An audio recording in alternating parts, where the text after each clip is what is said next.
Hi everyone. I'm recording these notes for you for the benefit of B-Day students who may or may not reach this stuff in class and may need another overview in order to finish this assignment.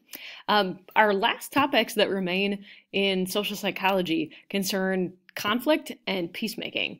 And of course, while conflicts can be kind of a negative topic, they're something presumably we would want to avoid. They're not always completely avoidable. And of course, when they do arise, there's things that social psychologists have uncovered that may help us reduce them. So let's take a look at what those things are. First up, conflict is just a term that we give to any time there's an incompatibility between maybe two goals, between two different people, like people are trying to achieve goals that are mutually exclusive, maybe ideas about how to proceed, or even actions. Now, they can appear externally, and we're going to talk about examples of those. So maybe two individuals or two different groups have incompatible goals, and that leads to a conflict. But we can actually also experience conflicts internally. So there is some language that's used to describe types of internal motivational conflicts that people can experience, or these can be conflicts that occur within a group of people.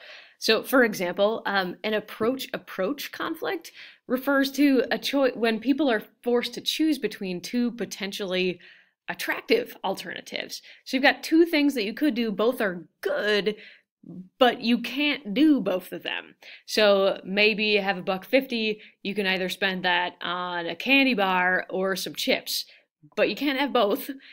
So you got to make a choice between the two. Or maybe within a group or organization at your school, you're trying to decide whether to donate money to a scholarship fund or to the American Red Cross. Both are good causes, but your limited funds have to go to one or the other. That'd be an approach conflict. And of course, an approach conflict is kind of nice because either way, you're going to arrive at something that you like. An approach avoidance conflict is a little bit different. That's where, okay, and the name is going to be kind of a clue for you. Approach means something good. Avoidance means something kind of bad that someone would want to avoid. In this type of conflict, you've got a single course of action that has both positive and negative qualities to it. So maybe you want to go to a party with some friends, so you're excited to socialize with some people that you like, but you know that your ex will be at that party and that's going to make it uncomfortable. Or perhaps maybe you've had the unfortunate experience of dropping your cell phone into the toilet and you're faced with the uncomfortable conflict of, do you retrieve it because you want that phone back, or okay, but doing that is going to require that you put your hand in a toilet, which seems really unpleasant. So the key difference here is in approach avoidance conflict, there's only one course of action that you're looking at. It's just both good and bad. In approach conflicts, you've got two potentially good things that you must choose between. Now, there is such a thing as an avoidance conflict. An avoidance conflict, as the name sort of suggests here. Oh, and I'll move my cursor so you're not blocked from seeing that. An avoidance conflict is a choice between two bad choices. You might think about it as the lesser of two evils. So maybe you you were caught doing something that you weren't supposed to by your parents, so you're facing a choice between either losing car privileges for the week or your phone privileges for the week. You got to make a choice between two things that aren't so great. Or maybe you find studying for an AP US history final unpleasant, so that's not fun, but you also don't want to fail, so you've got to choose one route, neither of which seems super awesome. I'd go with studying, but that's just me. Yeah. Okay, so those three types of factors can appear both internally to individuals or within a group that's trying to make a decision. Outside of that, there's also other factors, especially that apply to group conflicts between warring parties, for example, that social psychologists have uncovered. One of those factors is something called a social trap. Now, if all of my plans work correctly, you would have had a chance to explore this concept a little bit in class, but we'll see. A social trap is a situation where People, when they're rationally pursuing the thing that is of best interest to themselves, it ultimately, if everyone does that, ultimately the entire group ends up suffering.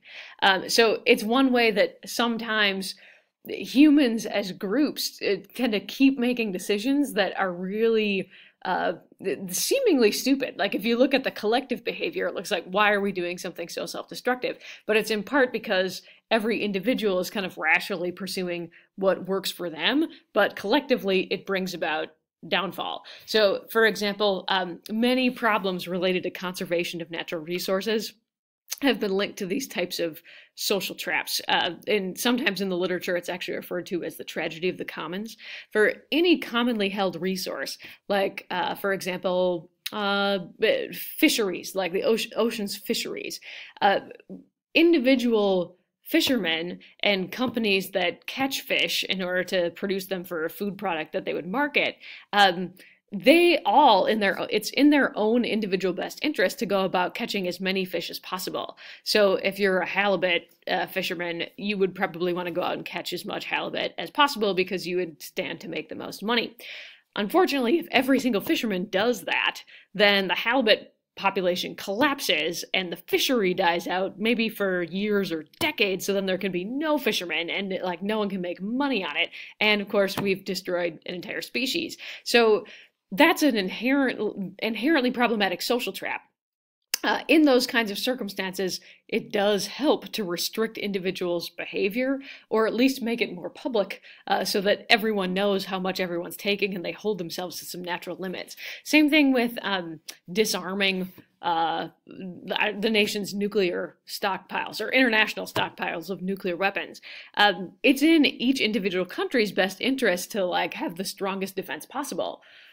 But if every nation around the world goes around arming itself to the teeth, keeping as many nukes as possible, well, then the world becomes a tinderbox. Like any single small conflict is likely to result in the destruction of the entire world. And this is why many governments in the past several decades have tried to produce treaties that hold people to limits and to make sure that countries are voluntarily limiting or reducing their nuclear stockpiles. Because if we don't do that, we get stuck in these kinds of social traps. Social traps are likely to set off high emotions from people. Like they tend to, it tends to make it look like everyone's being greedy when everyone is kind of doing something that seems rational from their own vantage point.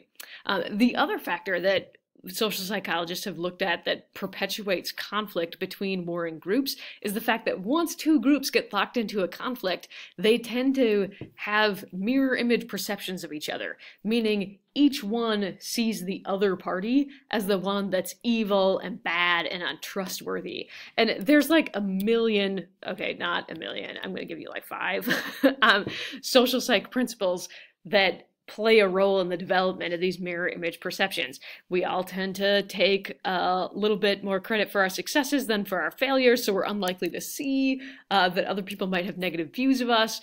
When we're looking at the behavior of other people, we commit fundamental attribution error, so that other side, that other team, we might think if they do something that seems selfish, that they are selfish people, when really the situation or circumstance might be driving their behavior. We might over-apply or generalize ideas that we have about that group. We see one person doing something bad and we assume it applies to the entire group. Once groups are formed into these conflicting parties, of course, the more time that they have to interact with their own groups, each group becomes more polarized or more extreme in their views of the other. So if we have two groups that start out thinking the other side is bad, the more time each group has to talk about it, the more convinced they will become that that is true. And then, of course, we got this ugly phenomenon of self-fulfilling prophecies.